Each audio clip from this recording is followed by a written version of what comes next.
नमस्कार किसान साथियों, स्वागत है आप सभी का। 9 अक्टूबर 2024 को राजस्थान के क्षेत्रों में किस प्रकार से रहेगी मौसमी स्थिति।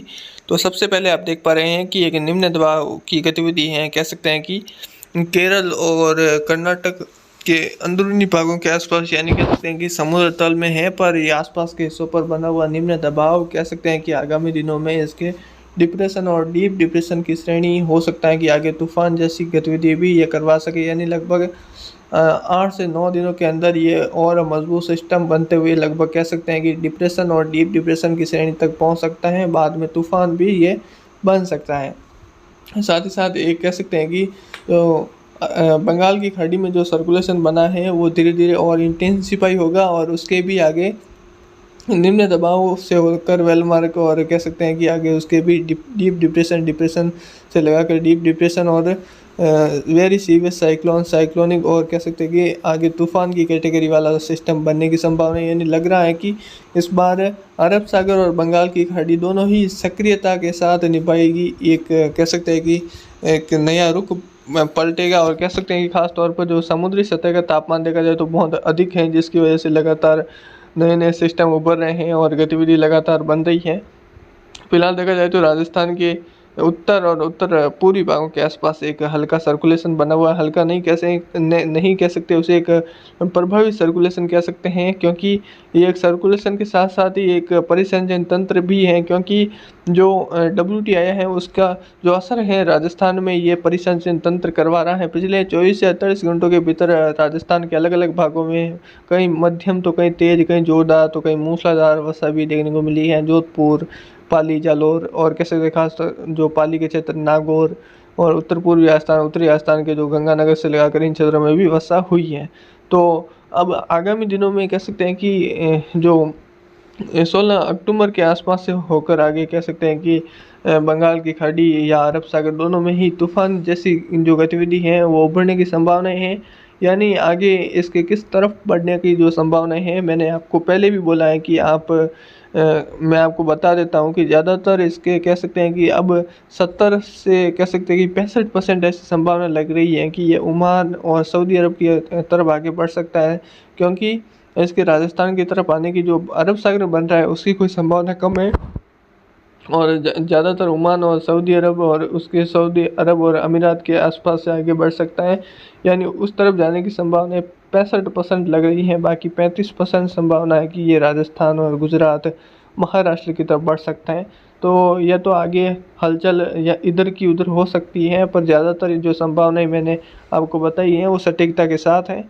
बाकी उत्तर पूर्वी राजस्थान में ही अभी फिलहाल अगली 24 से 48 घंटों या कह सकते हैं कि अगले 3 से 4 दिनों तक हम कह सकते हैं कि राजस्थान के अलग अलग भागों में वर्षा देखने को मिलेगी, जिसमें गंगानगर, हनुमानगढ़, बीकानेर, चूरू के आसपास से लगाकर जो नागौर के क्षेत्र हैं और झुंझुनू, सीकर, अलवर, जयपुर, दौसा, भरतपुर, धौलपुर, करौली, सवाई माधोपुर, टोंक, बूंदी, कोटा, बारा, भीलवाड़ा के क्षेत्र हैं, अजमेर, राजसमंद, पाली, जोधपुर के भाग हैं, चित्तौड़गढ़ के भाग है। तो यहाँ पर हल्की से लगाकर मध्यम तेज, कहीं जोरदार तो कहीं मूसलाधार, कहीं कहीं मौसम बादलों की आवाजाही के साथ मौसम शुष्क भी बना रहेगा। कहीं कहीं हल्की वर्षा भी देखने को मिलेगी, तो कहीं आंधी अंधड़ का दौर भी देखने को मिल सकता है। अगले कह सकते हैं कि 9 अक्टूबर को यहाँ पर ऐसी गतिविधि नज़र आ सकती है। बाकी आगे 10, 11, 12 अक्टूबर के समय में भी इस दायरे के अंदर अच्छी वर्षा रिकॉर्ड की जा सकती है। यानी ऑल ओवर देखा जाए तो कोई ज़्यादा ऐसी नहीं है कि मतलब ज़्यादा खेतों में पानी भर जाए, वैसी कोई गतिविधि नहीं है। ठीक ठाक वर्षा होगी, पर एक समय के लिए ऐसा लगेगा कि हाँ फिर से जो मौसम है वो परिवर्तन हुआ है, बारिश वाला मौसम शुरू हुआ है। आपको कुछ अलग ही नज़र आएगी बारिश में, कुछ अलग ही कह सकते हैं कि महक रहेगी। बाकी जो देखा जाए तो जो दक्षिणी पश्चिमी राजस्थान के जो जैसलमेर के भाग हैं, बाड़मेर, जालौर, सिरोही के भागों में फिलहाल बादलों की आवाजाही के साथ ये छुटपुट खंड वर्षा हो सकती है। बाकी फिलहाल मौसम यहाँ पर शुष्क रहेगा।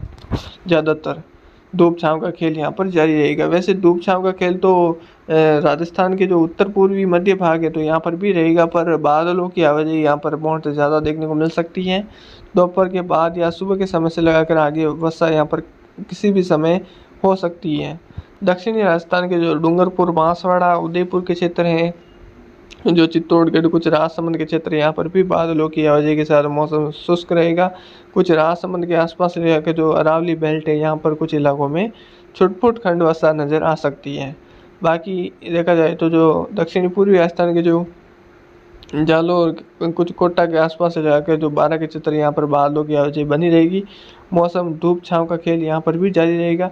जो मेन दायरा है वो नीले कलर के अंदर देखने को मिलेगा, जिसके अंदर वर्षा, आंधी, अंधड़ और जोरदार वर्षा, कहीं मूसलाधार वर्षा, तो कहीं इलाकों में मौसम शुष्क रहेगा, तो कहीं हल्की मध्यम वर्षा भी देखने को। बाकी कई किसान भाइयों ने कमेंट किए कि अगर तूफान बनता है तो तूफान किस तरफ बढ़ता है, तो इसके बारे में भी मैं आगे वीडियो बनाने का प्रयास रहेगा। पर ज़्यादातर जो संभावनाएं हैं फिलहाल अरब सागर और बंगाल की खाड़ी दोनों में ही एक सक्रिय सिस्टम उभरने की संभावनाएं हैं, जिसके आगे कह सकते हैं कि उत्तर पश्चिम दिशा में जो अरब सागर में जो सिस्टम बनेगा उसके उत्तर और उत्तर पश्चिम दिशा में आगे बढ़ने की संभावना ही है। जो बंगाल की खाड़ी में सिस्टम बनेगा उसका कोई अभी फिलहाल अनुमान मैंने नहीं लगाया है, तो जैसे ही अगले अनुमान लगाते हैं वैसे ही आपको आगे की जानकारी आपको मुहैया करवा दी जाएगी। बाकी राजस्थान में अगले आगामी कह सकते हैं कि 72 घंटों के भीतर खास तौर पर उत्तरी राजस्थान, उत्तर पूर्वी राजस्थान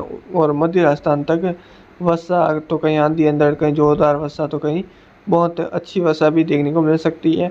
यानी ऑल ओवर देखा जाए तो यहाँ पर फिर से कह सकते हैं कि एक अच्छा दौर गुजरने की संभावना है। पिछले 24 घंटों के दौरान भी अलग अलग जगहों में वर्षा हुई है। आगामी दिनों में भी हम उम्मीद करते हैं कि वर्षा देखने को मिल सकती है। बाकी अगर आपको जानकारी पसंद आती है तो वीडियो को ज़्यादा से ज़्यादा शेयर करें, लाइक करें और कमेंट करें।